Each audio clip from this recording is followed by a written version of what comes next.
we had come here to do. Hoy, dun kayo sa labas, wag kayo maingay, may ginagawa ako. Hoy, ang ingay nyo! No, wag kayo maggitara. Ang ingay, paano mo masabi? Hindi, narinig ko nga eh. Oh, sige, bahala kayo dyan, basta wag kayo maingay, tahimik lang. Ay, nako. Ayos. Yo mga kababayan, nandito na naman ng inyong paboritong balikbayan not missionary. Finally! If you can't tell by my hair, there's been a little metaphor, but it's been a long time since I did this little vlog. Your favorite balikbayan not missionaries kind of had a lot going on. Come on in this house, cause it's gonna rain. I put a ring on it, and I put a ring on mine as well.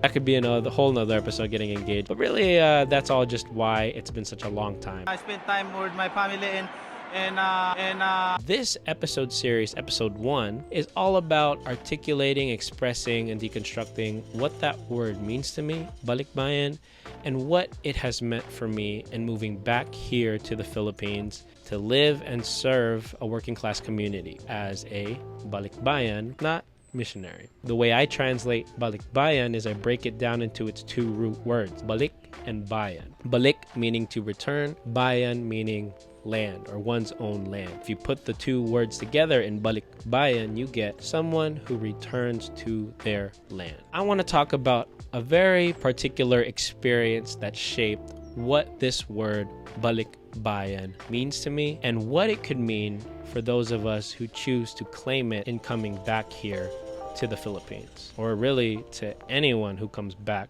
to where their families are from. And so, as we say in Tagalog, magkwentuhan tayo. Let's share some stories together. Hey, can you turn me up a little bit? Don't need to be a star, I'll just stay down to earth. Third shaded skin, my body a garden of words. Prose is for roses, poetry is birth. From deep roots, yet a green shoot on elder shoulders. So a soul into a woman that becomes a man. Alright, so here's the story. We're gonna take it back to the summer of 2014, right smack dab in the middle of my undergraduate career at UC Berkeley. As I talked about in the last episode or a segment about how my time at Berkeley was hugely formative for me making this decision to live here in the Philippines, it was a particular experience during my time in college. The summer right after my sophomore year, right before my junior year, my third year, I went on this immersion trip here in the Philippines called the Global Urban Trek. Okay, so this is how the Global Urban Trek works. It takes a bunch of college students from the US and puts them in working class urban communities throughout the majority world. And so I, along with a group of about 30 college students, along with 6 or 7 staff of this particular organization that shall not be named, because why are you gonna get free publicity on my vlog? that's the wrong number.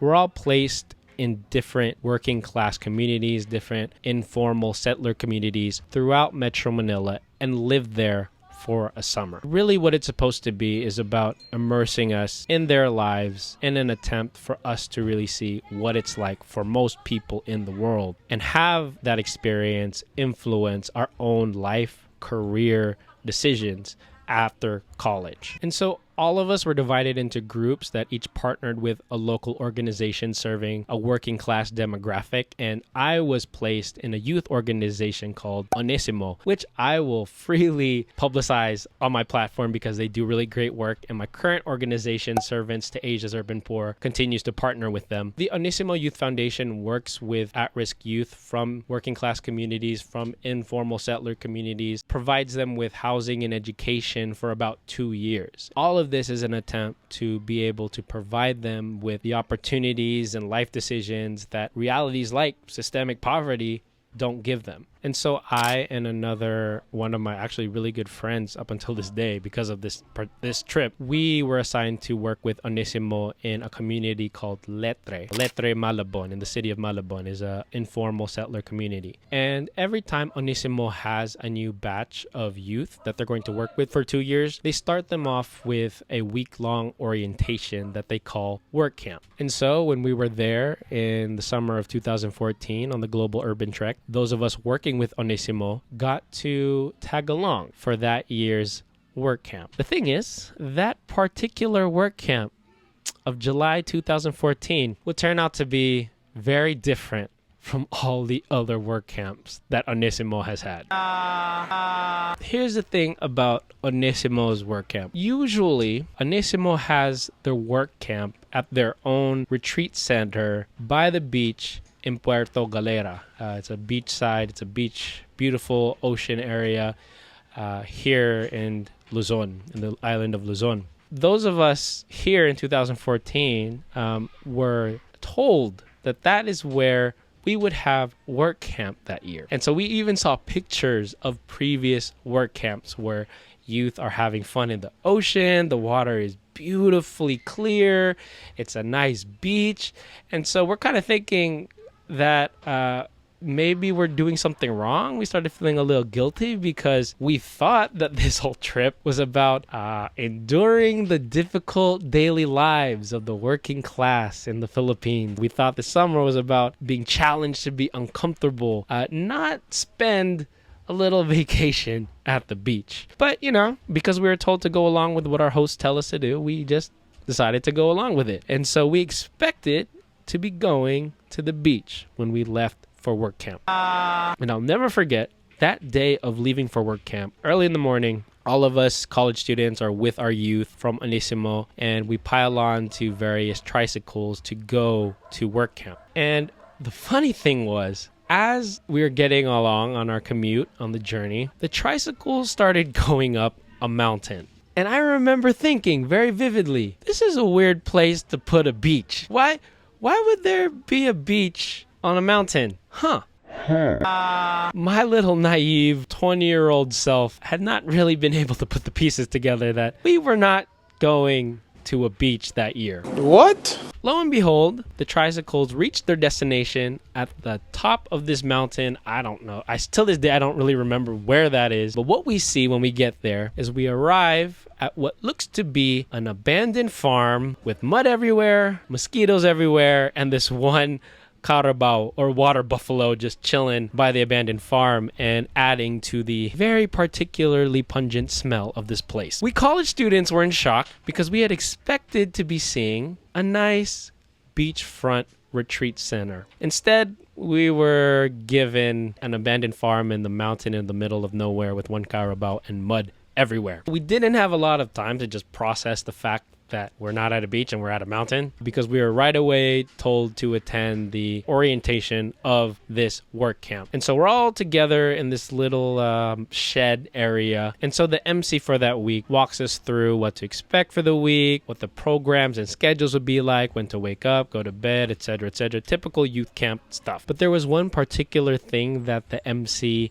said that would be the highlight of this whole week. What he said is that on the last day of work camp, they would be taking us to Boracay. They would be taking us to Boracay. For those of you not familiar with Philippine tourist destinations, Boracay is tourist destination number 1 here in the Philippines. It's a stereotypical white sand beach, clear water ocean that all the white people and Eastern Asians come to the Philippines for. The name Boracay is attributed to several different origins depending on who you ask. What? Bro, what are you talking about, man? Ironically, also, because of where a lot of these youth come from, none of them have been to Boracay, and none of them really would have the chance to ever go to Boracay. And for us college students who had been expecting to spend this week at a nice beach, hearing the fact that we would be going to the nicest beach in the Philippines felt like a very cruel joke. And so while a lot of the campers, when they heard Boracay, were really curious, and there's a buzz among all the campers as to what the MC was talking about, a lot of us college students were pretty annoyed. The MC clarifies, well, actually, we're not really taking you to Boracay. We're going to be taking Boracay to all of you. What? What? We're going to take Boracay here to work camp. And so after the little initial buzz of hearing Boracay and us college students being like, what are you talking about? We're on a mountain in the middle of nowhere with mosquitoes, a carabao, and mud everywhere. We continue on with the rest of the orientation, and we get along with the rest of work camp. Going through this week, there were a lot of frustrations, a lot of unexpected treks. We college students would be asked to participate in that were not particularly comfortable or sanitary. We go along with all the youth for a week, doing all the things that they were doing. Throughout the week, one thing was very apparent. The MC and the Anissimo staff were really looking forward to this boracay activity on the last day, because after every group session we had, even after all the little small group sessions, even after meals, I think sometimes they would remind us, hey, only a few more days till boracay, 3 more days till boracay, 2 more days till boracay. They would really be hyping this up throughout the week. Every day we would hear something about how great boracay was going to be. And so the campers obviously were getting pretty excited because the Anissimo staff were really hyping up boracay, but us college students were not really thinking too much of it because we were dealing with all the mosquito bites, sleep deprivation, this constant feeling of not being clean. We weren't really all that excited about boracay. But sure enough, we get to the last day of work camp. Somehow the chismis spreads, the gossip, the tea gets spilled that this boracay thing, for whatever it's going to be, was going to involve mud. For those of us college students going through this week, mud was a very triggering word. We had been in it for 5 days. And so we ended up having this little college student huddle together with the staff of our organization on the Global Urban Trek. And we basically just talk about, do we really want to join this boracay activity if it entails mud?